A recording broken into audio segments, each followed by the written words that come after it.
Hello, friends. Welcome to our last part of the day-long retreat with Tan Nisabho. I hope you had a good afternoon practice.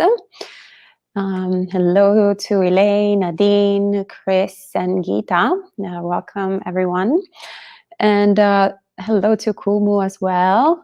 Geeta says, we're deeply grateful to Venerable Nisabho for teaching and guiding all of us on the Ānāpānasati Sutta. Sadhu, sadhu, sadhu. So in the comments, you'll see a link to a chanting book, and you can go on page 85 of the chanting book, and we will be chanting along with Venerable. And then afterwards, there will be a Dhamma Talk, the opportunity to ask more questions, perhaps a bit of meditation, and then we'll close the retreat. All right, pass it on to Tan. Thank you, Tan. Thank you, Aya. So, as would be somewhat appropriate, we are going to chant the Mindfulness of Breathing Sutta, the Ānāpānasati Sutta. So, if you pull up the chanting book, just follow along.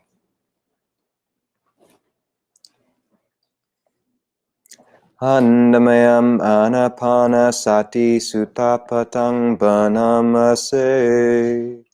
Ānāpānasati bhikkhave bhavita bahulekata. Bhikkhus, when mindfulness of breathing is developed and cultivated, mahapala hoti mahani samsa, it is of great fruit and great benefit. Ānāpānasati bhikkhave bhavita bahulekata. When mindfulness of breathing is developed and cultivated, Chattaro satipatthane paripureti, it fulfills the four foundations of mindfulness. Chattaro satipatthana bhavita bahulekata. When the four foundations of mindfulness are developed and cultivated, Sata bojange puripurenti, they fulfill the seven factors of awakening. Sata bojanga bhavita bahulekata. When the seven factors of awakening are developed and cultivated, vijja vimuting paripurenti, they fulfill true knowledge and deliverance. Katang bhavita cha bhikkhave ānāpānasati katang bahulekata. And how, bhikkhus, is mindfulness of breathing developed and cultivated? Mahapala hoti mahani samsa, so that it is of great fruit and great benefit. Ida bhikkhave bhikkhu, here bhikkhus a bhikkhu, aranyagatoa, gone to the forest, rukamulagatoa, to the foot of a tree, sunyagaragatoa, or to an empty hut, nisidati palankam abhujitoa, sits down having crossed his legs, ujukayam panidaya parimukam satim upatapetoa, sets his body erect, having established mindfulness in front of him. So satoa asasati, satoa pasasati, ever mindful he breathes in, mindful he breathes out. Digang wa asasanto, digang asasamiti pajanati. Breathing in long, he knows I breathe in long.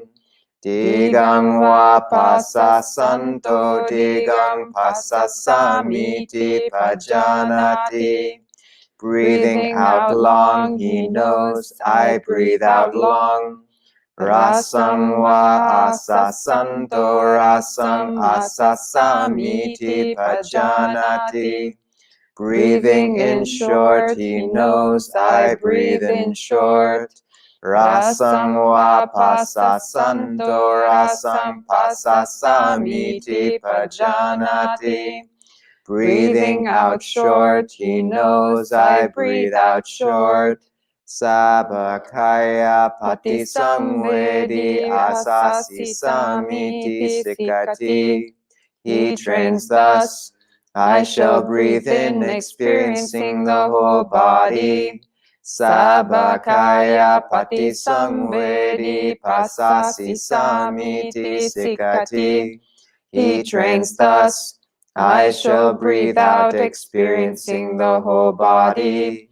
Pasambayam kaya sankaram asasi samiti sikati. He trains thus, I shall breathe in, tranquilizing the bodily formations. Pasambayam kaya sankaram pasasi samiti sikati. He trains thus, I shall breathe out, tranquilizing the bodily formations. Piti pati samvedi asasi samiti sikati. He trains thus, I shall breathe in, experiencing rapture.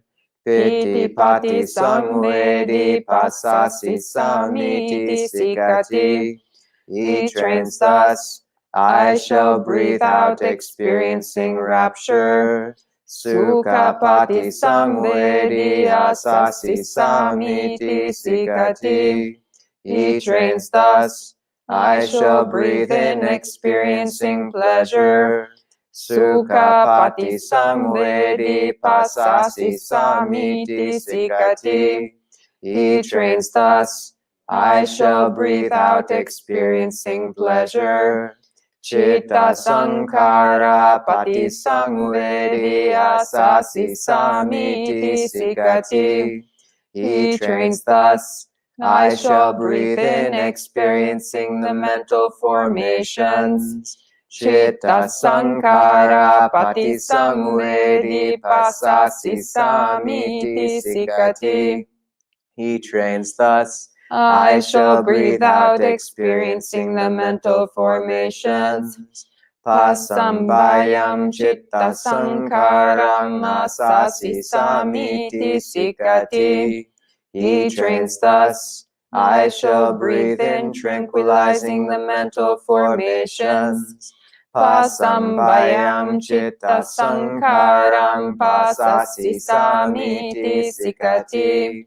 He trains thus, I shall breathe out, tranquilizing the mental formations. Chitta pati samvedi asasi samiti sikati. He trains thus, I shall breathe in, experiencing the mind. Chitta pati samvedi pasasi samiti sikati. He trains thus, I shall breathe out, experiencing the mind.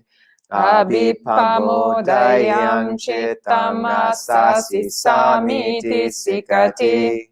He trains thus, I shall breathe in, gladdening the mind. Abhipamodayam chittam pasasi samiti sikati.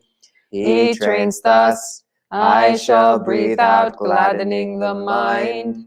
Samadaham chittam asasi samiti sikati. He trains thus, I shall breathe in, concentrating the mind.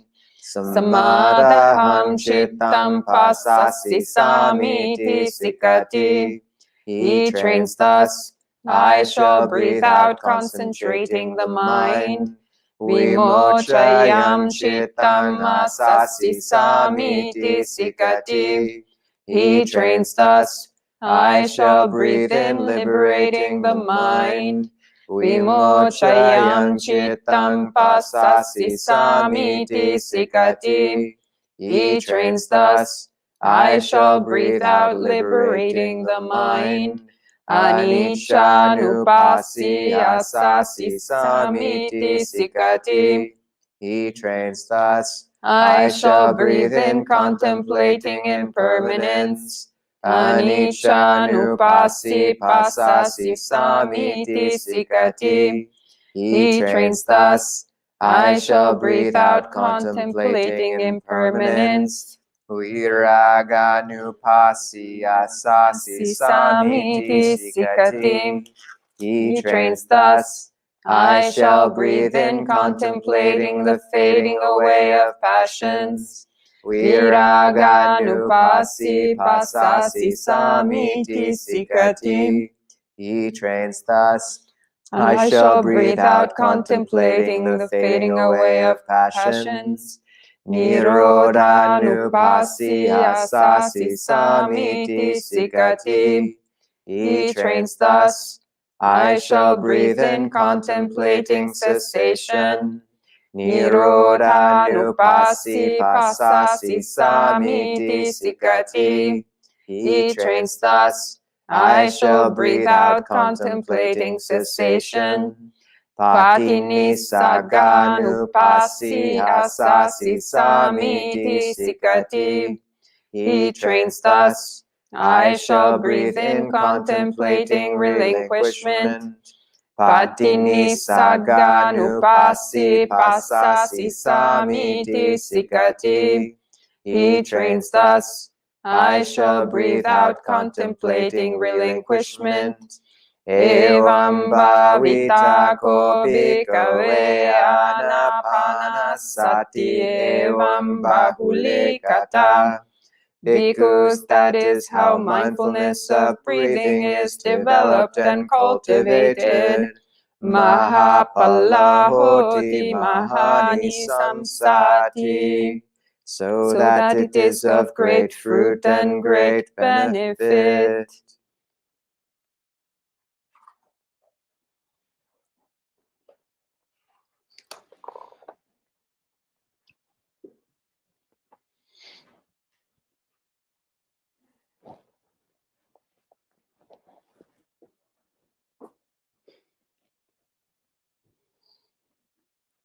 So that sutta has stuck with me through all my years as a monk and before even. And I continually find new and meaningful connections in it. And it's served as the basis of my practice. Moreover, the broad interpretation which we've been going through today very much saved my practice and the practice of many people I know who tried to follow the usual instructions of simply bringing the mind to one point, following the breath there, and not controlling the breath, assuming that that would be enough. And after a few hours or days or years, for many of us, that becomes a practice in banging your head against a brick wall. So this has been a really helpful interpretation, a way of looking at it. And the aim of this practice being unification of mind, translated as samadhi, along with insight. But that how samadhi is usually translated has been concentration, which brings to mind a furrowed brow and a single point of focus. And it's useful to remember what concentration or presence of mind would have looked like in the time of the Buddha, where so many would wander in the forest. And you think of how you are alert in the forest. And it's not a one-pointed awareness, it's a broad awareness of everything around you. Because as soon as you narrow in on an anomaly or on one point, then you lose perspective on everything around you. So it's a broad 360-degree awareness of everything, of the field. And by thinking about what it would mean to be present walking through the forest in danger, say, in the time of the Buddha, then I think we can get a bit more of a picture of what might be pointed to by this term samadhi, which perhaps is better translated as unification of awareness. And I know that some teachers have compared the distinction between the two to looking at a point on the floor versus just encompassing the whole floor in your vision. And both are essentially one point in a sense. But one is the point that includes and one is the point that excludes. So for those who just joined or may not have been here during the first two talks, we ran through, it's worth going to those talks before perhaps listening too much to this one, although you're welcome to stay on the live stream right now. But effectively, what we spoke of was how to move through these 16 steps. Although we only did the first half, the first 8 so far, in a active and engaged, interesting, playful, exploratory way.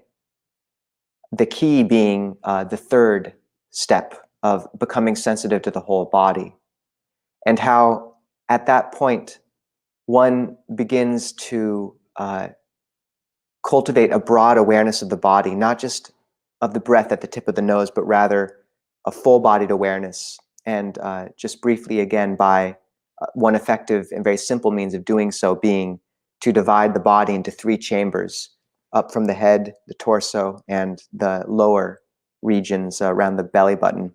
And then one places awareness at each of those chambers for a time, breathing and sensing the sensations in the body around that. And then when interest fades or the awareness naturally drops, one allows the mind to come to the next point, say at the torso, remains there for some breaths, and then the next. And then one encompasses the whole body with one's awareness. And one repeats this cycle until the mind begins to calm, and then allows it to rest at one point, that where the breath feels most prominent, and yet maintain a broad awareness of the whole field of the body that has been cultivated, much like a spider sitting at the center of a web. And through each of these steps, one is aware of the breath in the background, and frequently is straddling a few steps at the same time, then moving back and forth slightly as one progresses. So after becoming aware of this whole field of the body and relaxing tension and movement within the body, calming the bodily formations, one has moved through that first tetrad, those first 4 steps, which correspond to the first foundation of mindfulness, that of the body. And within that awareness of the body, one begins to detect a circulation of subtle energy, variously named the prana or prana, chi, the breath energy, which tends to flow along main meridians, specifically down the front of the torso and up the spine, or sometimes down the spine and up the torso.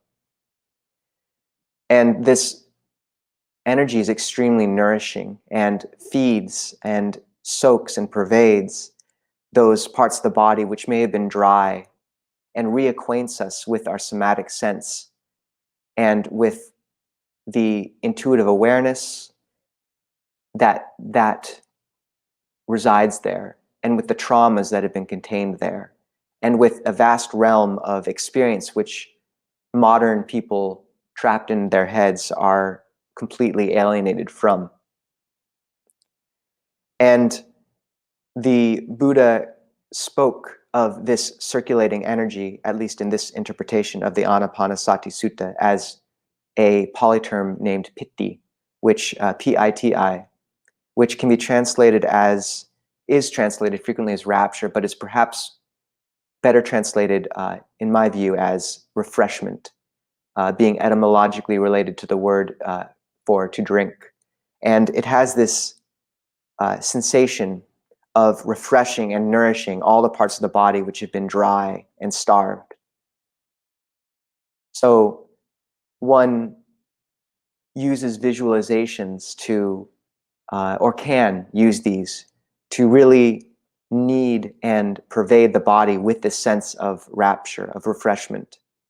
One can imagine the breath as white light streaming in through the shoulder blades and out through the kidneys. One can place one's awareness around the outer sections of the hip bones, which seems to be quite a potent place. One can imagine white light streaming down through the crown of the head, down the body, and out the feet. One can get rid of excess energy by bringing awareness to the feet and into the soles or through to the tailbone. More than anything, one has a landscape in which to play with all these different ideas and all these different visualizations, and to become skilled at using the breath energy to calm or invigorate or alleviate pain.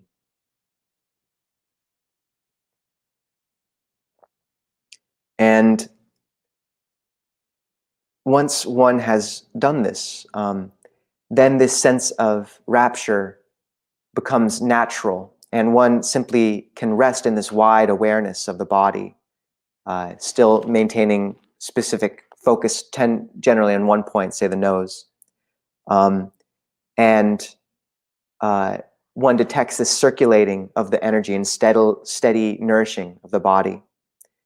And after a time, when the body is nourished, the mind and body will feel full, satisfied, and the refreshment, the piti, will become less prominent and be replaced by something the Buddha referred to as sukha, or pleasure, which is the element referred to in the 6th step of the Ānāpānasati Sutta. One breathes in.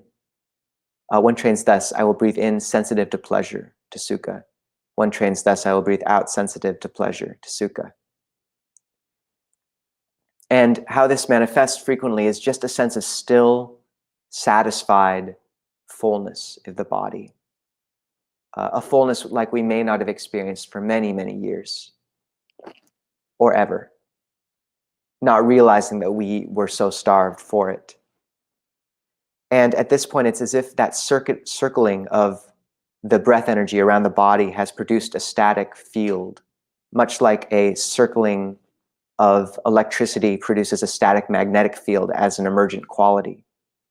And one becomes sensitive to that still, bright awareness. And frequently at this point, a nimitta, or what's referred to as a sign, will arise in the mind, which might be this vague perception of light into the visual field, is quite common. If one has been cultivating the sound of silence, a subtle hissing or ringing in the ears, then that can become quite common as well. And in the last talk, a question was asked at the very end about if one comes to this point and one is aware variously of the breath at one point, say the nose, also the whole field of the body, and also this third sign, say the sound of silence or a sensation of light or a sign of light, then where should one turn one's attention? And I think I was thinking about how to articulate that, and I think a better answer than I had given would be that the tendency of the mind at that point will be to coalesce at one point. And that can be fine, but if it's used if one allows, say, the mind to narrow in on one point of focus and lose the plot in terms of the wider awareness, this wide, bright awareness that has been cultivated, then it can easily drift and lose itself. So it's important to keep that bright awareness. And what I realized I should have articulated better was that when that sign of brightness or the sound of silence manifests, it in some ways is convergent or corresponds to that wide sense of the body. it serves a similar function in spreading and brightening awareness. And it's, for me, when I turn my attention to that sign of brightness, then it also somehow includes the field of the body. It's as if one creates the space of a broad room, and then suddenly that room is filled with light. And when one turns one's mind to the light, you also intuit the room.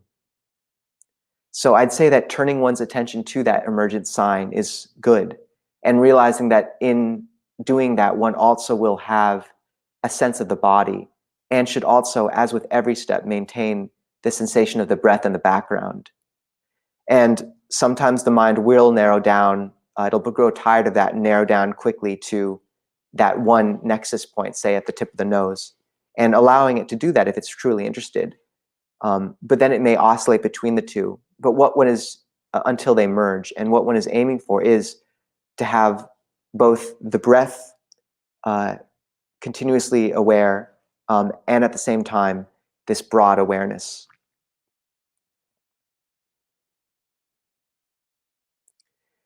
And then the 7th and 8th steps, which we spoke of briefly, are to become sensitive to mental fabrications, and then to calm mental fabrications. And mental fabrications are defined in the suttas as perception and feeling.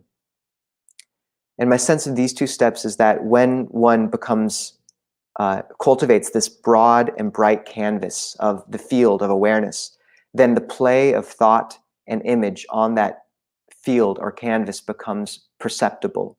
And one begins to focus more and more on the canvas behind the words, and the words are allowed to fade. And similarly, one becomes sensitive to, because one has cultivated such a refined sense of the body, one feels how every thought before arising manifests as a point of tension in the body, frequently for me in the head. And if one, I don't know if any of the listeners have used trigger points before, but it's a massage technique where you press against a point of tension and it hurts, and then you release and the tension releases.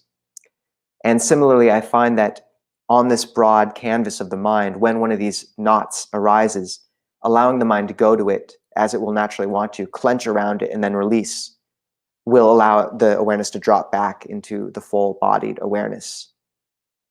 And this is one way of looking at what calming the mental fabrications can mean.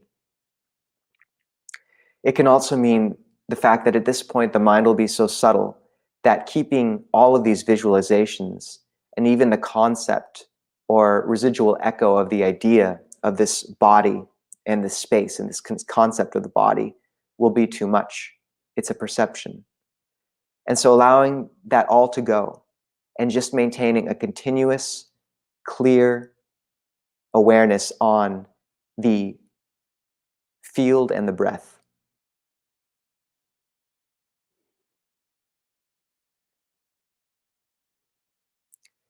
And the next tetrad the next 4 steps correspond to mindfulness of mind, of citta. And the first of these steps is to train thus: I breathe in, I will breathe in, sensitive to the mind. I will breathe out, sensitive to the mind. I will breathe in, gladdening the mind. I will breathe out, gladdening the mind. I will breathe in, calming or concentrating the mind. I will breathe out, concentrating the mind. I will breathe in, liberating the mind. I will breathe out, liberating the mind. So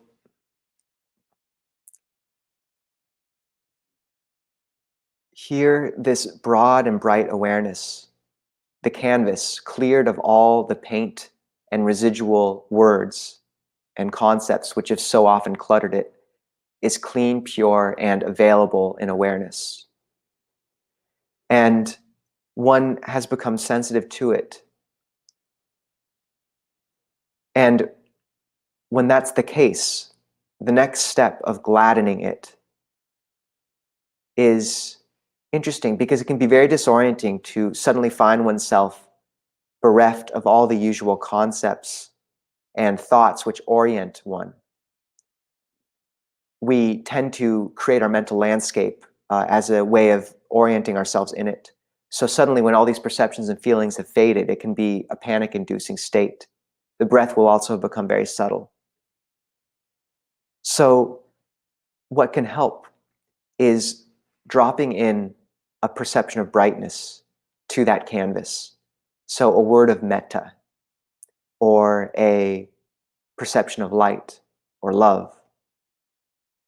And just as golden dye dripped on a broad and blank canvas will spread and soak into it very quickly, just so a small and single movement of bright perception dropped onto this canvas of the mind will pervade it quickly and make it pregnant with a luminosity that is far more pure and quick to move into awareness than it would be in daily life. We spoke earlier of the two factors present in the first jhana of directed thought and evaluation, vitaka vichara, which are compared to the ringing of a bell and the listening to its ring. You direct a thought and then you taste it. And here in this stage, a small ring of the bell, very minor, just a small thought of metta, will echo for a long time.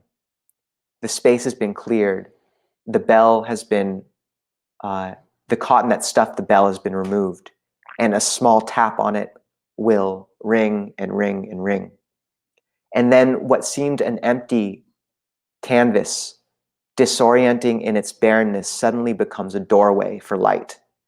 And this is very stabilizing, because suddenly one feels like one isn't in a blank landscape, a desert, but rather it's a landscape or field of awareness that's brimming with light. And Longpo Pasno is very fond of saying that we have it all backwards. We think that once we are concentrated, then we will be happy. But in fact, it's that once we are happy, we will be able to attain concentration. And he's speaking generally about life, but here it applies to the microcosm of meditation. Once the mind feels stabilized in that bright canvas, then the next step of the Ānāpānasati Sutta, I will breathe in and out, concentrating the mind, can take place. The mind will naturally want to settle in and unify. And the next step of liberating the mind can either be interpreted as ultimate liberation, because this sutta does indeed, and this practice can lead to that, or it can be applied in a different sense. This third tetrad actually can be looked at as a way of evaluating every step prior. So in every step, one becomes sensitive to the mind state and sees what the mind needs. And then when the meditation object or whatever step one's on becomes too constraining, too coarse, then one liberates the mind from that state and ascends to the next. So this third tetrad actually can also be applied to every one of the previous steps, if taken that way.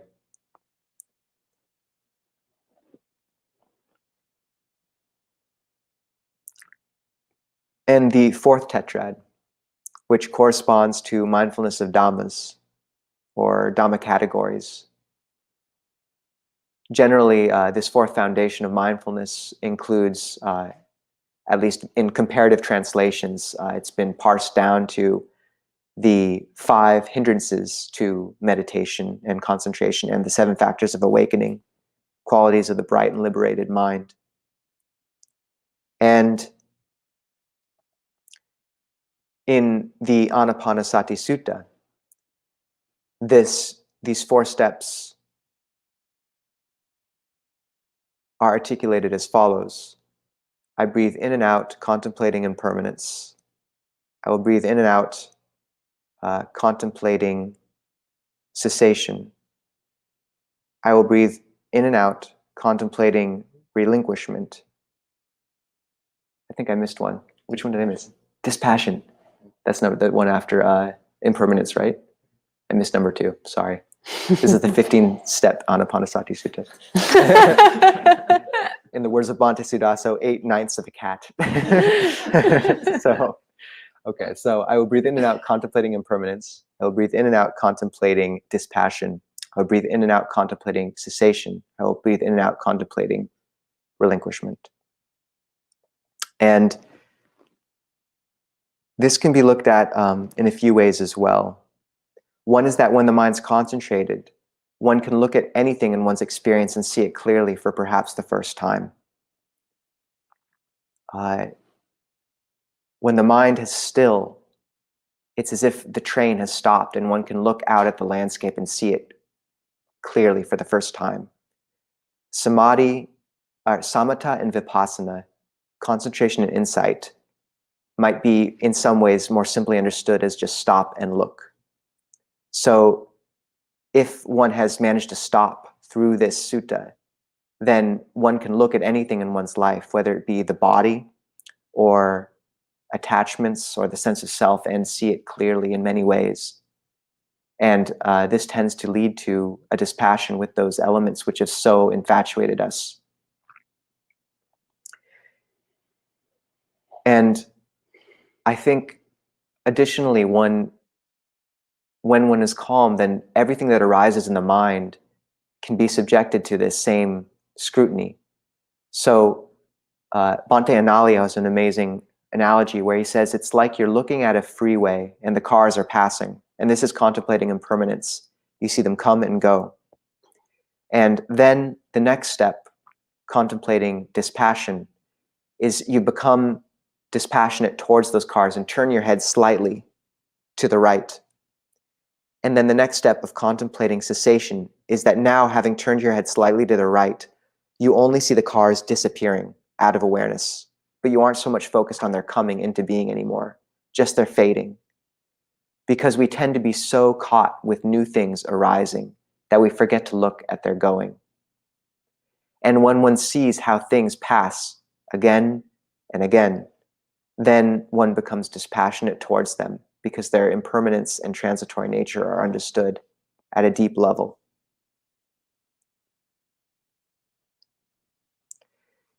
And there's one more way of looking at it, which is that one can, similar to the 3rd tetrad, apply it to every step in the previous sutta.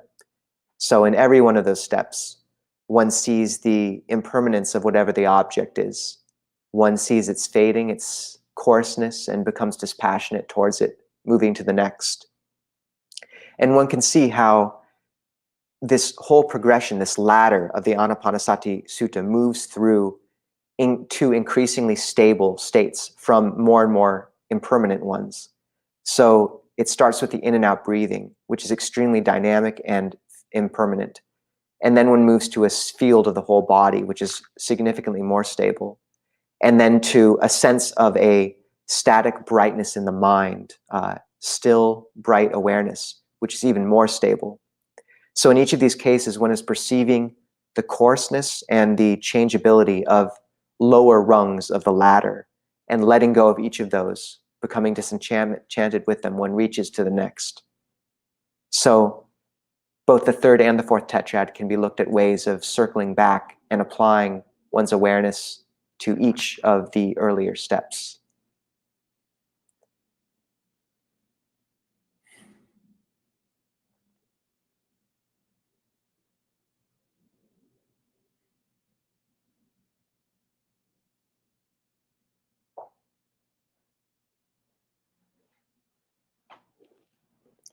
And this can seem like an overly academic exercise. Yet, all we're doing is coming back to an awareness of our hearts.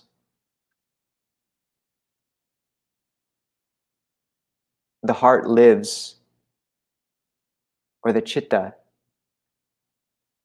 and the intuitive awareness tends to be accessed in the body itself and tied to it. And when we lose access to that part of ourselves, then all the traumas of the past and the pains hide there, and the various knots and contortions which have twisted us through years crust over. Then what the Buddha refers to as sankhara, programs, ways of acting and running on automatic pilot, ways it's a broad term, it's the broadest of terms, but in this case, one can think of it in this context as just the habitual ways we have of acting, habit. And I know that for me, growing up, you feel the sankhara, these programs and habits overlaying experience one after the other,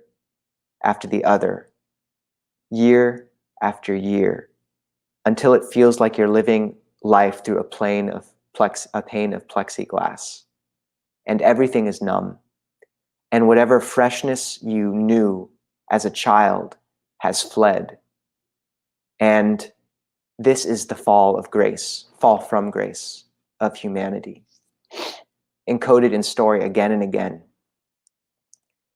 And by the time you're 30, then what you're left with is this frantic search to find again some semblance of the feeling you lost. And Dylan Thomas has a poem called Fern Hill, which I love, where he speaks about this fall from grace. And it ends with this line, time held me green and dying, though I sang in my chains like the sea.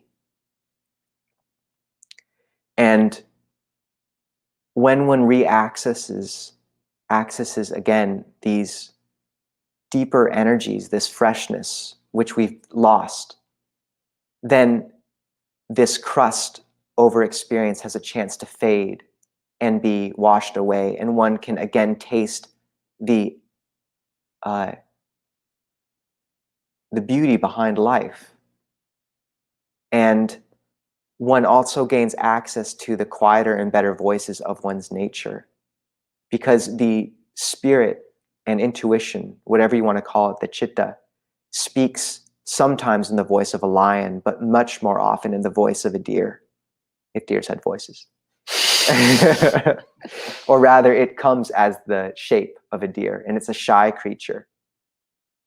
And unless we make time every day and a place of stillness and a quiet, open spot in the body for it to come and say to us what it knows about our life, then we will lose our way. Because the voice of Dhamma speaks quietly most of the time. So this is not some esoteric practice. This is not an academic exercise. This is coming home. And only by coming home in this way do we have hope to achieve the highest purity of which human beings are capable, and is what is the birthright in the sense of each of us, in the sense that it is what we were born to do, to awaken. And a life without a purpose so noble fractures itself and becomes unbearable in some sense. So we're coming home and also taking on our responsibility, because this is not just for us. We are doing this so that we have resources to give to others. And in a very practical way, if one cultivates the breath energy through this method, then one will have an enormous wealth of happiness to give to others. And then one will have to cling to others less with a white-knuckled grip and try to make them what we want them or need them to be. And we can rather let them be what they are and give them a true love, which is liberative, rather than grasping and controlling, which is no love at all. So this is a gift. But it requires discipline and daily practice as well.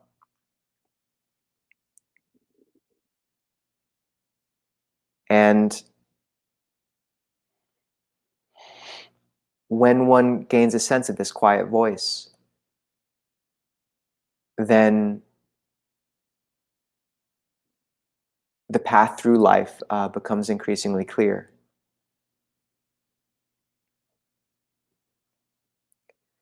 So I'd like to end with a poem, which some of you might have heard, but it's the one of the few poems I've actually memorized, but it's well worth it. And I think it speaks to this practice as a whole for me. So it's by Mary Oliver, and it's called The Journey. And I'm probably going to mess it up. One day you finally knew what you had to do. Though the voices around you kept shouting their bad advice. Though the house shook to its very foundations. You didn't stop. You knew what you had to do. Though you felt the familiar tug at your ankles, though their melancholy was terrible. Mend my life, each voice cried, but you didn't stop. You knew what you had to do. It was already a late night, and the road full of fallen branches and stones.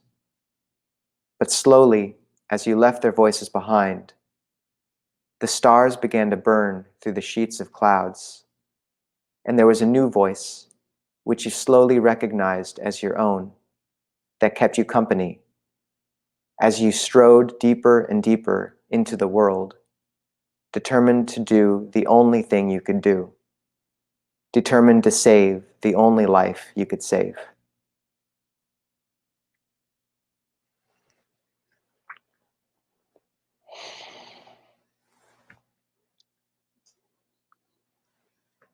Hannamayam Dhammakataya Sadhukaram Dadamase. Sadhu, sadhu, sadhu, anumodami.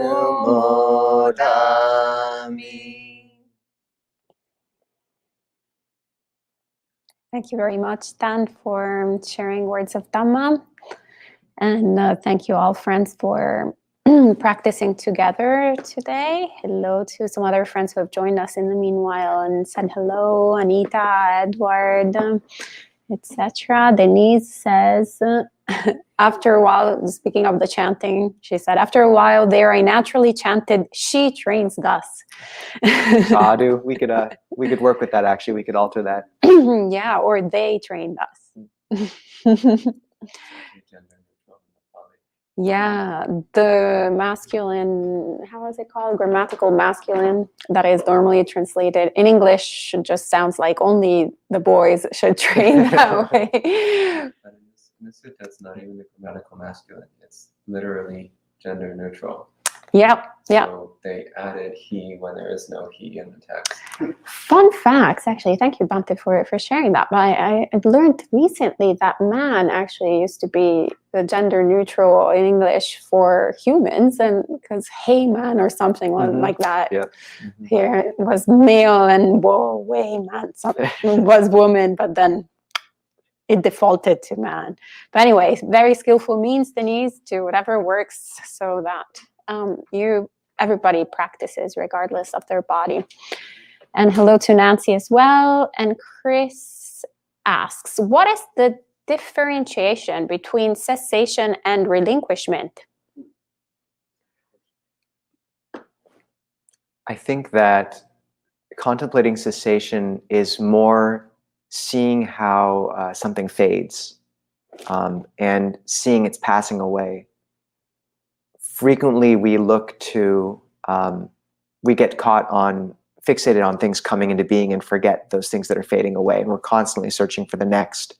So I think this is a way of turning attention very consciously towards something's fading, and that naturally leads to a sense of dispassion, which allows one to relinquish that thing. At least that's one interpretation. I know also Ajahn Amaro has said that contemplating cessation is looking more and more towards the space between the breaths, which I thought was a very cool interpretation, because when one does that, you do notice the awareness becomes more and more subtle based on that, seeing the coarse breaths subside and becoming more and more aware of what is still there when the breath is not, or the coarse breath is not.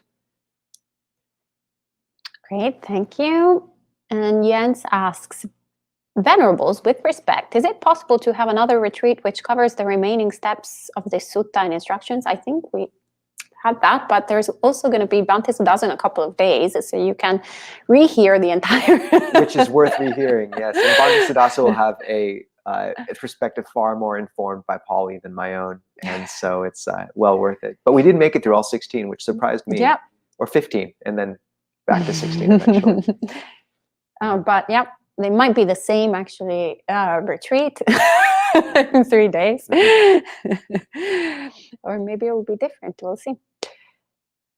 And Kumu says, do we still have the last 2 hindrances during this meditation and contemplation? Well, okay, so the final 2 hindrances would be, we have uttacha kukucha and vichikicha, which are the most fun words in Pali to say, perhaps. So it is restlessness and remorse, and restless doubt. Restlessness and remorse would mean is uttacha kukucha, which is pretty onomatopoeic, honestly, and sounds like what it is. So yes, yeah, they can certainly be present. Moving through these steps doesn't necessarily imply complete unification of mind, one-pointedness, or the jhanas. Although I suppose if someone was really, if you took it in a completely literal sense, say concentrating the mind and assume that you've succeeded at that step completely, then yes, the mind would be concentrated and free of every hindrance. But I find it's much more useful and practical to work with each of these steps where we are, and you don't need to have attained jhana to do so. And frequently you can move through them while still having some restlessness in the mind. And as one moves repeatedly through the steps over years of practice, then things will get deeper and deeper and deeper. And hopefully at some point, when one attains certain, moves to a certain, through the steps at the higher levels of this sutta, then one will be encountering these deep states of concentration where all the hindrances are absent. But initially, one shouldn't let that recollection hold one back from exploring every step. Great, thank you, Tan. And Adin asks, how can I seamlessly combine Ānāpānasati and metta meditation? To delve into meditation, I more often than not need to soothe the seemingly always present hindrance of inwardly directed ill will. Yes, yes, you and many of us, I think. So I think that my teacher would frequently, and I referenced this at the beginning of the day, say that every meditation session should start with about 10 minutes of metta, which is a great instruction for modern self-flagellating Westerners. And so that can be a helpful way. And we talked about some techniques for spreading metta in that way at the beginning. But one issue with these meditations that rely on imagery and words is that they work for a time, but they're just perception, or thought, sankhara, of a very intellectual nature. And the hindrances and the kilesas, the defilements, figure out the plot pretty fast. And I think we all have the experience of finding a really great metta phrase, which works for about 2 days, and then it really doesn't work anymore. And the beautiful thing about the breath is that is so many ways of approaching it, and it's a true wellspring of energy, vital energy contained in the body, that the hindrances and kilesas, sometimes they can block some of it, but usually there's so many ways of approaching it, of working with it, of jumping from steps, depending on which one you're feeling interested in, that it's almost always, there's a way of approaching it that's interesting, relevant, and calming. And when one begins to be able to access this wellspring of energy, then these metta meditations gain huge power. So what I spoke of in terms of when one has created this bright field of awareness and one drops in a word of metta and this gold dye pervades the mind, that is very much the case, at least for me. So yeah, bring one's mind to calm with this, and then try practicing a bit of metta and see what happens. Thank you. And welcome also to Celestino. Good to see you. Elaine asks, in addition to Jens' request, is there any chance, Venerable Sir, you could lead us through a guided meditation on the first 4 steps, incorporating the visualization? No, I'm out of time. But I think if you go back to the morning, we spoke a bit about that. And I know it was not in so much detail. I'm sorry. One useful thing a useful resource for all these is Ajahn Tan Nisabho has translated a book called Keeping the Breath in Mind and With Each and Every Breath. And many of his talks work with this process, as do Ajahn Sucitto's. So they'll have visualizations and ways of working with these much more available. But the best I can do for now is to refer you back to the morning's talk, and that should have some of these contained in it. Sorry. No problem. Thanks. Elaine also says, I also second Ayasoma's effort. I'm not sure. It's great when I don't do anything and and I just get the thumbs up, so I'll take the thumbs up. And Jens asks, Tan, why do you think so many contemporary instructions have been to just focus on the breath, neglecting the full instructions of mindfulness of breathing? It's like someone only offering a small piece of bread when there is a full, complete meal with nothing but the healthiest, most delicious foods. That's very true. Yes. There's a really good book called The Experience of Samadhi. The Experience of Samadhi by, I believe Feynman is his last name. Could be wrong. But it's a really good rundown of what the jhana wars can refer to a few different things, but I've heard it referring to this in some senses, is this interpretation of the whole body of the breath at the nose, which is some of what you're speaking of versus a broader awareness. And this book moves through how that interpretation came during the commentarial stage about several centuries after the Buddha's teaching, and how the practice of nimitta meditation was very common at that time, or kasina meditation, which is the focusing on one point or one image until it pervades awareness as a whole. And because this was the prominent way of working with meditation at that time, then breath meditation got co-opted in some sense, and one-pointedness defined very narrowly as one point.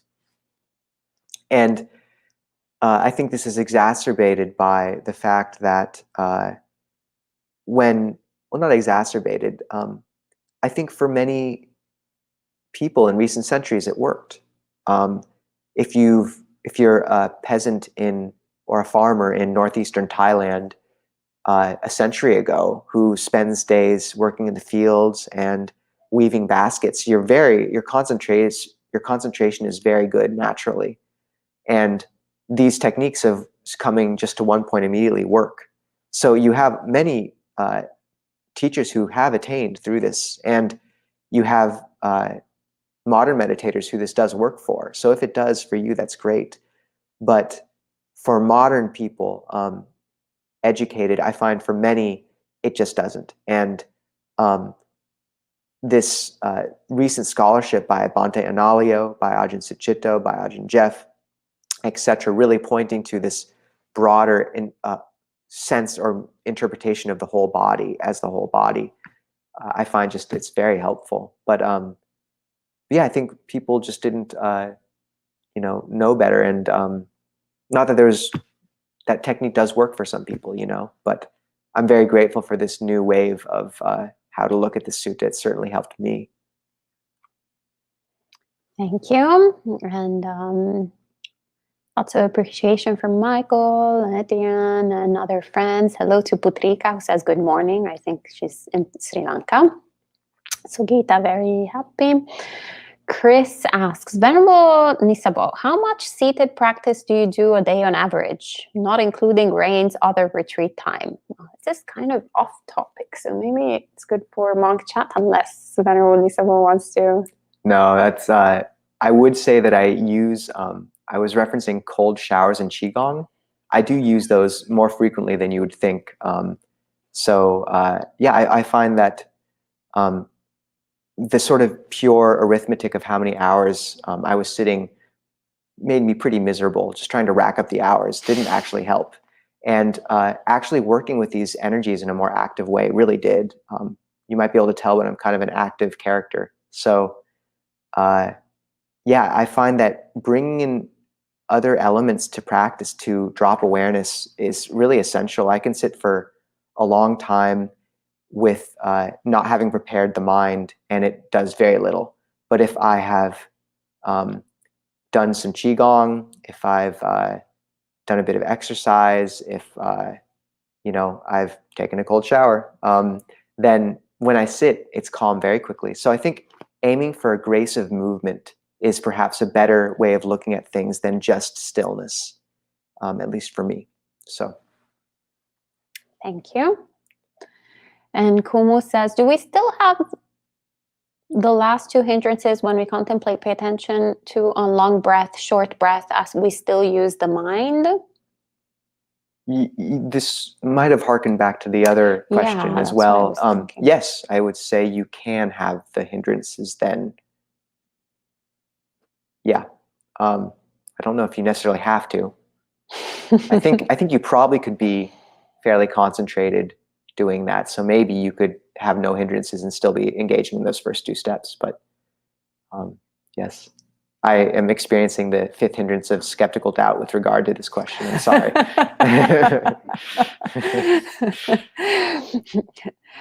Thank you. And Henley says, thank you, Venerable Tan. This was the most comprehensive Ānāpānasati teaching I have ever heard. Very clear and compact. Very beautiful closing. Thank you. Thank you. That was the last question. Well, then I'll read also Elaine's comment that says, I have been moved to tears many times today. Heart cracked open to let you in. Aww. Mary Oliver does that. It's not me. All right. So that was the last comment, and there are lots of other comments saying thank you, appreciation. They're very grateful. I have a question here. Oh, great. We have a question from the audience. So Gunnar is asking, go ahead. So I'm trying to understand the difference between steps 7 and 8, experiencing mental formations and tranquilizing mental formations, with step 9, which is experiencing mind. Did that come? So the question was, Gunnar is trying to understand the difference between step 7 and 8, which is becoming sensitive to mental formations and calming them, and step 9, which is becoming sensitive to the mind. Is that correct? Okay. But not the distinction between 7 and 8, but rather between 7 and 8 as a unit and 9. Okay.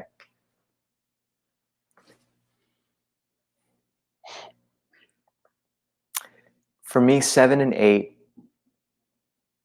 after really cultivating step 6 of becoming sensitive to pleasure and this bright awareness becoming available, it's a bit like, for me, the canvas is increasingly glowing, but there's still writing all over it, or some. And then step 7 is the becoming sensitive to those mental fabrications, which perception and feeling, which is like one becomes so attuned to the pure white canvas behind that these dark marks on it of the writing become not just irrelevant and coarse and too complex, but also unnecessary to an extent. And this manifests, and then that allowing them to fade away. And this manifests for me as the clear backdrop of awareness making very apparent when thoughts arise, either in their form in the mind or as the corresponding bodily pattern. Because you can see it very clearly, because suddenly you know what the still background is. Whereas step 9 of becoming sensitive to the mind is like suddenly all those marks have faded and all you're left with is the canvas. And that's really disorienting at first, because you just have this bright awareness in every way of orienting yourself in terms of bodily pattern and pattern of perception is gone. And that's why it's so helpful at that point to gladden the mind, why the next step is to gladden it, because as soon as you drop in that gold dye or some sort of way of brightening that canvas, then you feel safe there. It holds you. There's it becomes, from a doorway or from an emptiness, it becomes a doorway, kind of. Does that answer the question at all? It's a good question. It's extremely helpful, and I also follow. Okay. Sure. So 9, experiencing the mind, the canvas of the mind is becoming clear. Mm. How is that different from step 11, which is concentrating the mind? Wait, 9 versus 11, right? That's a good question. I'm not sure. I mean, for me, at that point, things get subtle, because it's such, with the earlier steps, there's these quite complex conceptual frameworks you're working with, like you have rapture or refreshment moving through the body, and this ushers into pleasure. But with the mind, I mean, you really, for me, it's as if you're left with this bright canvas, but it's kind of just, it's a unified field in a certain sense. So for me, sensitive to the mind, it was sensitive to the mind versus concentrating, right? Sensitive to the mind, you're stepping into this broad field. Suddenly you're confronted with the canvas. But there's still, I think, there's a separation between you and that to an extent. And there's still a lot of thoughts and doubts playing on the corners. It's not really solid for me. But that once you brighten it and make it into something more welcoming, then the heart trusts it and feels stable in it. And I think that's when sort of the observer and observed have a chance to, that distinction becomes less, and maybe in some cases disappears completely. And just all those doubts, one feels really comfortable and at home in it, I think. At least that's my experience with those steps. Good. Great, thank you.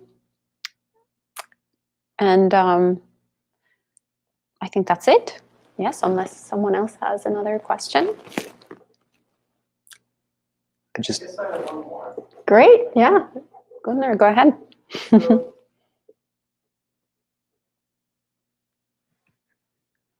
I don't have in my mind or in my writing how step 8 takes place. So I'm experiencing the mental formations.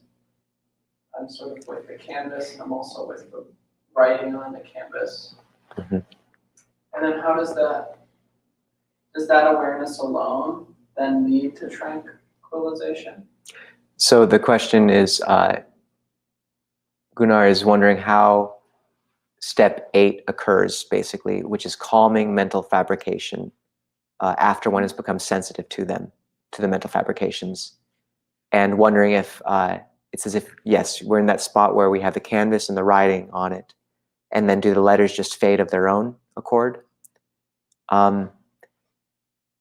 My sense or my experience with that is that there is, yes, part of it's that because the bright mind or the field that's manifested or the sign, that sense of well-being is it's nourishing and attractive. And as the mind becomes less and less interested in these sort of coarse perceptions playing on it, that they do tend to lose power. I mean, attention, manasikara, is a sankhara, which means it emphasizes and empowers what it's directed at. So because one is directing one's attention at the field of awareness rather than the play on it, then that is growing in brightness and everything else is fading.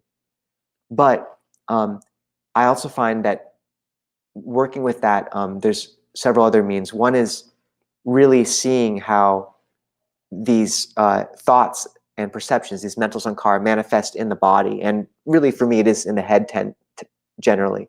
And when one allows the awareness to go there and kind of, it'll naturally clench around it for me and then release. That's a calming. And then it'll drop back to a sort of full awareness. So that's one sense of calming. The other is that one is sort of habituated to holding subtle perceptions around just the field of the body, even just the concept of the body as, say, this bubble or this space, which one has been utilizing very effectively for the previous 8 steps or 7 steps.